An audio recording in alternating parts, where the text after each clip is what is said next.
नोनी के साथ rapid metro गए हैं। मैं शिफ्ट हो गई हूँ थार में। तो भाई देख लीजिए गांव पूरा का प्लान है कि हम लोग 2-3 दिन के लिए आएंगे। अभी मैं बनाने लगी हूँ चाय और उस ट्रांसफार्मर में आग लग गई थी और जैसे लाइट आई है वापस से शॉर्ट सर्किट देखो चली गई। डर लगता है कि मैं कभी भी मेकअप के साथ नहीं सोती हूँ।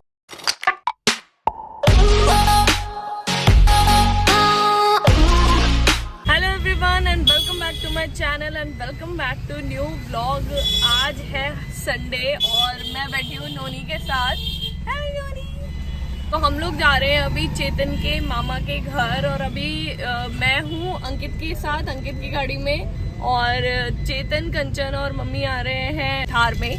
और अभी हम लोग एक रास्ते पे जाके फिर मर्ज हो जाएंगे, फिर मिलेंगे वापस। तो बस वहाँ पहुँचते हैं और आपको दिखाते हैं और मिलवाते हैं सबसे।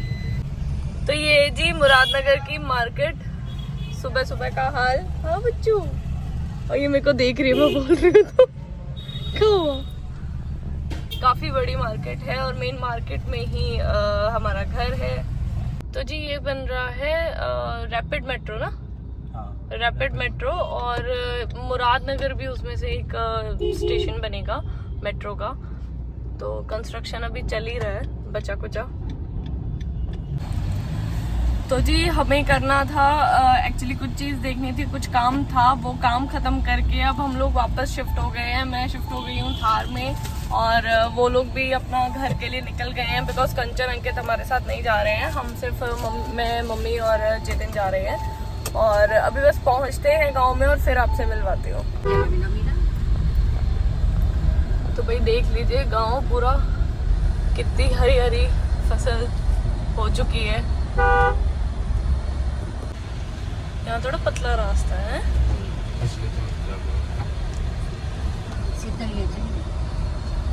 आज मौसम बहुत बढ़िया है, बारिश से और अच्छा लग रहा है। तो गाइस हम लोग निकल चुके हैं चेतन के मामा के घर से। मैंने वहाँ पे व्लॉग नहीं किया बिकॉज मुझे थोड़ा अजीब लग रहा था और मैं कंफर्टेबल नहीं थी अभी, और मुझे लगा शायद वो भी कंफर्टेबल ना हो अभी बिकॉज मैं शायद सेकेंड टाइम मिली हूँ उनसे, है ना। सेकेंड टाइम मैं शायद मिली हूँ। मैं एक बार पहले शादी में आई थी और उसके बाद मैं आज उनसे मिली हूँ। तो इसलिए नेक्स्ट टाइम मैं कभी जाऊंगी तो हम लोगों का प्लान है कि हम लोग 2-3 दिन के लिए आएंगे और तब मैं व्लॉग बनाऊंगी। इतना मजा आया ना मुझे आज इनकी बातें सुन के, और चेतन की एक सिस्टर भी थी वहाँ पे, खूब टांग खिंचाई वगैरह की और बहुत मजा आया। बहुत अच्छा माहौल है गाँव का, ये वाला फील मुझे बहुत पसंद है। तो नेक्स्ट टाइम कभी जब हम लोग रुकेंगे तब मैं आपको सबसे मिलवाऊंगी और वहाँ का सब कुछ दिखाऊंगी।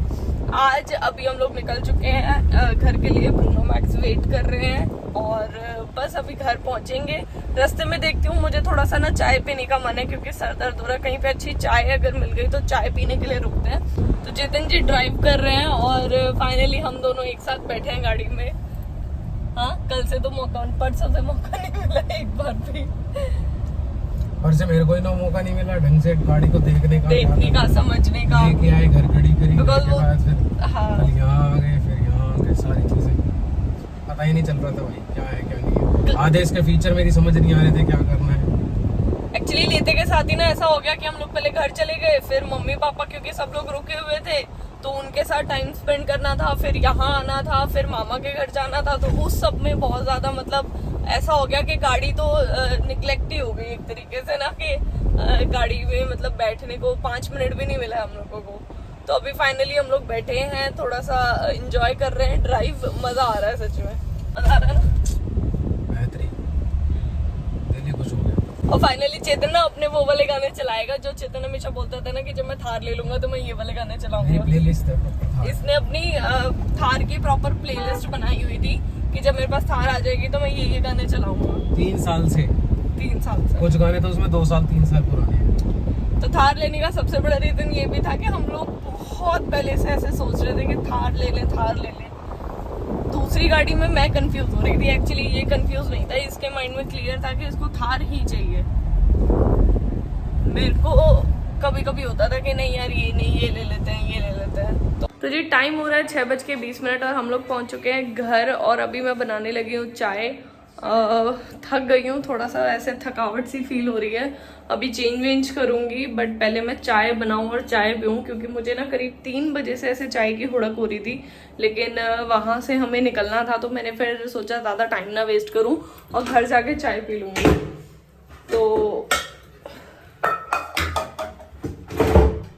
तो बस चाय बना रही हूँ।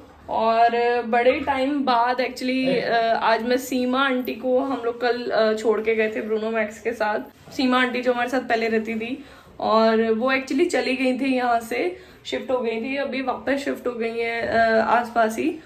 और उनके साथ ब्रूनो मैक्स बहुत अच्छे से रहते हैं, तो इसलिए इस बार मैंने उनको बुलाया था। और उनका ना एक फायदा है कि उनको कोई चीज़ बोलनी नहीं पड़ती, कोई चीज़ समझानी नहीं पड़ती, वो अपने आप ही ना हर चीज़ मतलब करके जाती है, हर चीज़ सेट ऐसे करके और सब कुछ। मतलब मैंने उनको बुलाया ब्रूनो मैक्स के लिए था, लेकिन वो अपने आप ही 4 काम और मेरे करके चली जाती हैं। आप सोचो कि आज रात का डिनर भी वो बना के चली गई हैं। तो मुझे मतलब अभी कुछ भी नहीं करना है, मैं चाय पीऊंगी, थोड़ा रेस्ट करूंगी, उसके बाद हम लोग 8 बजे करीब या 9 बजे करीब जब भी भूख लगेगी डिनर कर लेंगे, और आज का छुट्टी। तो ऐसा कोई बंदा अगर आपको मिल जाए तो कितना मतलब फायदा है, कि कितनी हेडेक कम हो जाती है, कि जब आप वापस आओ कहीं से तो आपको लगना नहीं पड़ेगा, काम नहीं करना पड़ेगा। इससे पहले जिनको मैं रखती थी, मुझे 2-2.5 घंटे आने के बाद लगते थे पूरे घर की सफाई और बाकी चीज़ें करने में, क्योंकि पता नहीं वो शायद कुछ नहीं करती थी और मेरा घर बहुत ज़्यादा मेसी रहता था जब भी मैं वापस आती थी। लेकिन आंटी के साथ ये प्रॉब्लम नहीं है, बहुत अच्छे से आंटी सारी चीज़ें मैनेज करती हैं। तो जी मैंने चाय भी बनने के लिए रख दी है, और मैंने बत्ती भी लगा दी है शाम की। नमकीन निकाल लेते हैं। ये वाली नमकीन ना एक्चुअली मेरी मम्मी खाती है, ये बिना मसाले की, सिर्फ नमक की ये नमकीन है। ये ना चेतन ने खाई थी वहाँ पे, और चेतन को बहुत पसंद आई थी, तो मम्मी इस बार आई थी तो ये पैकेट लेके आई थी चेतन के लिए। और ये वाली चेतन लेके आया था ऐसे ही ओपन टेस्ट करने के लिए, कि अगर कुछ पसंद आएगा तो फिर वो लेके आए। तो गाइज आज ना हमारे बिल्कुल बगल में ही, सामने ही ट्रांसफार्मर है छोटा सा, और उस ट्रांसफार्मर में आग लग गई थी। एंड जैसे तैसे उस आग को बुझा लिया। प्लस उससे पहले जब हम लोग आ रहे थे उस टाइम पे अंदर की तरफ कहीं पे आग लग गई थी, और मुझे लग रहा है वो वाली आग बहुत ज़्यादा मेजर थी, क्योंकि 2-3 घंटे लगे उस चीज़ को सॉर्ट आउट करने में। मुझे लग रहा है अभी भी सॉर्ट आउट नहीं हुई है, क्योंकि मुझे सायरन की आवाज़ अभी भी सुनाई दे रही है, काफ़ी गाड़ियाँ आ जा रही हैं। प्लस पूरी मार्केट को बंद करा दिया गया था, तो आई थिंक कुछ मेजर हुआ है। क्या हुआ है वो तो अभी पता नहीं चला मुझे, क्योंकि हम लोग उस तरफ गए नहीं थे। शायद न्यूज़ वगैरह में आ जाएगा। तो गाइस अभी फिर से कुछ हुआ है, मतलब लाइट अभी तक ना बंद थी पीछे से कनेक्शन, अभी लाइट आई, और जैसे लाइट आई है वापस से शॉर्ट सर्किट, देखो चली गई है, वापस से शॉर्ट सर्किट हुआ है, वापस से कुछ हुआ है, और आप सायरन सुन सकते हो कंटिन्यूसली चल रहा है। तो जी मैं ले रही हूँ अपनी कैल्शियम की दवाई, और मैं 2 टैबलेट लेती हूँ एक साथ, मतलब लेनी होती है मॉर्निंग इवनिंग, लेकिन मैं मॉर्निंग में भूल जाती हूँ, तो मैं एक साथ दोनों ले लेती हूँ। और मैंने आज बड़े टाइम बाद, मतलब बड़े टाइम के लाइक बहुत टाइम बाद मैंने बिंदी लगाई है, और मुझे अच्छी लग रही है। मतलब सूट वूट पे तो ये और ज़्यादा अच्छी लग रही थी, मतलब अच्छी लग रही है मुझे। मेरे आईब्रोज थोड़ी मैंने मोटी रखी हैं, थोड़ी पतली कराने के लिए मैं सोच रही हूँ, बट अदरवाइज अच्छी लग रही है बिंदी ना। आप बताना कमेंट करके अच्छी लग रही है कि नहीं लग रही है, फिर मैं ज़्यादा लगाया करूँगी, मतलब मैं बार बार लगाया करूँगी। वैसे मुझे अच्छी लग रही है, मैं सोचूँ लगा ही लूँगी। तो गाइस लाइट तो ठीक हो गई है। वो एक्चुअली जैसे उन्होंने लाइट वापस शुरू की ना, तो वापस से ट्रांसफार्मर में थोड़ा सा ऐसे हुआ था, क्या बोलते हैं, स्पार्क हुआ था, बट वो वापस ठीक हो गया है, अभी बिल्कुल ठीक है। और जो वहाँ पे जो फायर थी वो भी अब बुझ गई है, फायर ब्रिगेड की गाड़ियाँ भी वापस चली गई हैं। एंड इतना मुझे नहीं पता कि वहाँ कुछ प्रॉब्लम हुआ है, कैजुअलिटी हुआ है कि नहीं, बट वैसे सब कुछ अब ठीक है, और यहाँ पे भी मतलब ऐसा कुछ इशू नहीं है। बट मुझे कभी कभी ऐसा डर लगता है कि दिल्ली में ना ज़्यादातर एरियाज ऐसे हैं जो इतने कंजेस्टेड है ना, कि जहाँ पे अगर फायर लगे तो उसको बुझाने के लिए फायर ब्रिगेड की गाड़ियाँ तक नहीं पहुँच पाएंगी। और मेरे सामने ऐसी 2-3 चीज़ें हो चुकी हैं, मैं 2-3 घटना मतलब मैं ऐसी देख चुकी हूँ।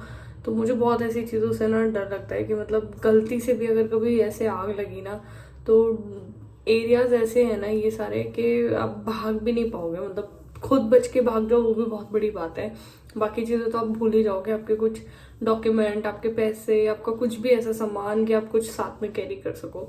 और जिसके साथ ऐसी कुछ घटना होती है, ऐसी कुछ हादसा होता है, तो उसके लिए तो मैं मतलब क्या ही बोलूँ, क्योंकि सामान का तो नुकसान अलग है, लेकिन किसी किसी के जैसे डॉक्यूमेंट्स ही बेचारे जल जाते हैं। और पूरा मतलब वो जॉब वगैरह के लिए बाद में कभी अप्लाई करे तो उसमें उसको कितना इशू होता होगा, फाइनेंशियली कितना उनके पास बर्डन पड़ता होगा उनके ऊपर। तो मैं बस यही बोलूँगी कि किसी के साथ भी ऐसा कुछ हादसा ना हो, और आप लोग भी अपने आसपास ध्यान रखो। कभी कुछ ऐसा होता भी है, कुछ दिखता भी है ऐसा, तो कोशिश करो जितनी हो सके आप हेल्प कर सको। मैंने बस दूध रख दिया गर्म होने के लिए, दूध गर्म हो जाए तब तक मैं मेकअप उतार ली। मैक्स भी ऊपर खेल के आ गया, अब हाफ रहा है। हाफ रहा है बेटा, कोई नहीं, थोड़ा रेस्ट कर, नॉर्मल हो जाएगा। आज ना मेरा हाथ जल गया था, मैं रोटी बना रही थी। और गाइस, आप में से काफ़ी लोग मुझसे पूछ रहे थे कि आपकी स्किन, आप कैसे मतलब ख्याल रखते हो स्किन का, कि इतनी मतलब इशू नहीं होता है आपके स्किन को। तो उसका सबसे बड़ा रीज़न है, सबसे बड़ा जो चीज़ है कि मैं चाहे रात के 2 बजे आऊँ, 3 बजे आऊँ, चाहे मैं कितने बजे भी आऊँ, मैं कभी भी मेकअप के साथ नहीं सोती हूँ। हमेशा मेकअप रिमूव करके, फेस वॉश करके, मॉइस्चराइज करके तब मैं सोती हूँ। मैं कभी भी मेकअप के साथ आज तक, चाहे मैं थकी हुई हूँ, चाहे मेरी मरने की हालत हो, कुछ भी हो, मैं मेकअप के साथ कभी भी नहीं सोई हूँ। तो हमेशा अपना मेकअप रिमूव करो, अच्छे से फेस वॉश करो, मॉइस्चराइज़र लगाओ और उसके बाद सो।